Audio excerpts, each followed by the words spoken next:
The Star Fox series is one of Nintendo's longest running franchises. With 8 games to its name, programmed across 6 different consoles, it's safe to say that Star Fox is one of Nintendo's most beloved IPs.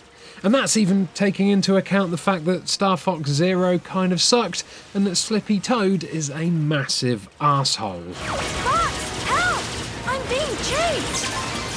What you might not know though, unless you're old like me, is that 34 years ago, another game called Star Fox was released. And then another 2 were released 4 years after that, because, well, I don't know actually. I guess Star Fox was just a really popular name in the 80s. Let's start right at the beginning with the original Star Fox for the Atari 2600. Developed and published in 1983 by a company called Mythicon, Star Fox is known as one of the worst games on the console. Star Fox is a Defender clone that gets everything wrong, from the clumsy handling to the lifeless graphics and the brain-dissolving sound effects. Everything in Star Fox seems designed to aggravate. Your task is to fly around a featureless planetoid named Beta 7, collecting energy crystals whilst fending off attacks from enemy fighter drones. To grab the crystals, you need to dive into the ionised gases of the planetoid's surface, denoted by a pooey brown streak at the bottom of the screen. In a masterclass of rage-inducing video game design, when you're in that area, your ship won't fly left or right. Normally that wouldn't be too bad, but since the crystals are incredibly hard to actually get hold of, this means you'll spend most of your time alternating between wrestling with the controls and trying to stem the steady flow of blood from your stress-induced nosebleeds. Combat is just as awkward thanks to the insane speed of the game. Enemy drones are almost impossible to hit with your lasers as they flit around the screen like mosquitoes on crack. In fact, it's easier just to crash into them rather than shoot them, as your ship will only take damage if you're shot. And that's the entire extent of the gameplay. The game only allows 1 crystal and 1 enemy on screen at a time, and the level layout never changes, so there's literally no variety at all. Once you've played 30 seconds of the game, you've experienced all this insipid shooter has to offer. As a side note, the packaging for the game tells us that it's Game 1 in the Star Fox series.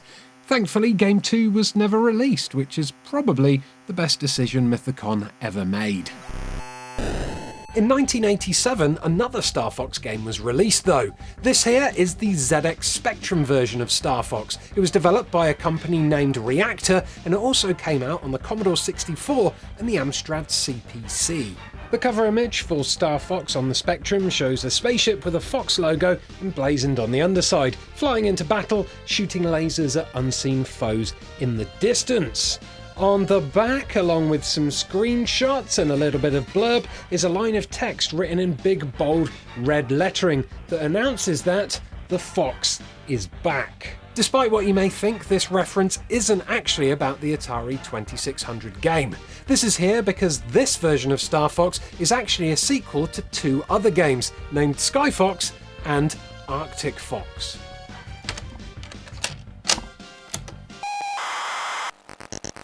Reactor's Star Fox is a technical masterpiece compared to the Atari 2600 Star Fox. Playing out like a kind of elite light, the player, assuming the role of a pilot named Hawkins, must protect the 8 planets of the Hyturian star system from invading alien forces. The entire game plays out from the cockpit of your ship. Here you get a lovely view of the stars as you keep watch for any enemy convoys that might decide to attack you. While pretty slow, the combat can be rather satisfying once you get the hang of it. The enemy ships come in a variety of shapes, a couple of which are oddly familiar. They'll buzz around your ship until you blow them up with your Mark I laser, a task which is made easier thanks to the 3 scanners located at the bottom of your cockpit. These scanners show your rear and side views, and they are a massive help in dogfights, allowing you to quickly locate and target enemy ships that have flown behind you. Other imaginative additions include something called a holocube, a 3D map of the immediate area that helps you pinpoint the location of enemy ships and nearby planets. You can also bring up onboard logs that record the coordinates of any planets you've found along your journey. This way you can use the autopilot to revisit them later in the game and buy weapon upgrades for your ship. Star Fox received average reviews from critics when it launched on the Spectrum. This review from Yules Sinclair rewarded the game a total of 6 out of 10, with a 5 out of 10 score for addictiveness. God, they don't score them like that anymore, do they? The C64 version of Star Fox fared even worse in the review's mind, and that's despite looking better and running faster than the specky release. Commodore User gave the game a paltry 4 out of 10, calling it slow and frustratingly dull at points. Now, this is where things get a little confusing, because in exactly the same year as Reactor's Star Fox came out, another game named Star Fox was released into the public domain, this time by a Czech company named Cybex Labs Software. This version of Star Fox is another game that puts you in the cockpit of a spaceship, although this one is played as a top-down vertically scrolling shooter. It's got lovely, colourful graphics, some really nice 48K music and a few neat little gameplay touches like the way you lose sections of your ship depending on where you take damage. Losing sections of your ship affects how it operates, so for example, if you lose the rear booster, you can no longer move your ship forwards or backwards. You can replace lost parts of the ship by collecting various power-ups that appear in the levels, but if the centre of the ship gets destroyed, you're dead, no matter how many other sections are still attached. Another cool aspect of the game are its between-level mini-games, like this one here where you have to catch bombs dropped by the evil Dr. Fuka. Careful how you say that name. Or there's this chunky version of Breakout where you have to collect a certain number of gems without dropping your balls on the floor.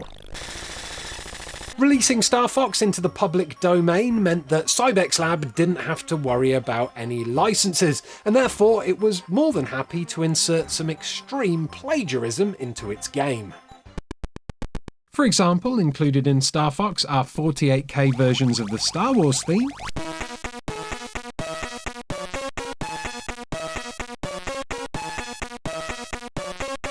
and the Indiana Jones theme.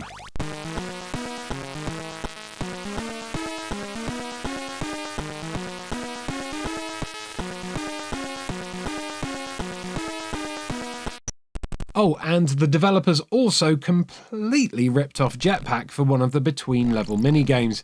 It's pretty much one of the most blatant clones of a video game you'll ever see, but I guess by the time they'd added 2 John Williams knockoffs to the soundtrack, they probably felt like they had nothing left to lose. Now, considering the subject matter of this video, it would be wrong for me not to quickly touch on the fact that Nintendo's Star Fox was renamed in Europe. For those unaware, the European version of Star Fox was renamed Starwing, while Star Fox 64 had its name changed to Lilac Wars. When I was growing up, the general consensus was that these names had to be changed due to copyright issues surrounding another game called Star Fox. But which one of the 3 games featured in this video was the cause of these legal complications? Well, after a little investigation by our friends at Nintendo Life, it turns out it was none of the above. Nintendo Life spoke to 2 British developers who worked on the original game, Dylan Cuthbert and Jez San, both of whom agreed that the real reason for the change in the titles was there was a German company called Starvox, and in a thick German accent, Star Fox sounded too much like Starvox, so to avoid a court case that might risk delaying the launch of the game, they changed the name. So there we go, a decades-old mystery finally solved. Nice work, Nintendo Life. Anyway, those were the 3 Star Fox games you never knew existed. One of them was a little bit bobbins, one was a little bit boring, and the other one borrowed a lot of things that it probably shouldn't have. Either way though, none of them were the Star Fox we know and love today.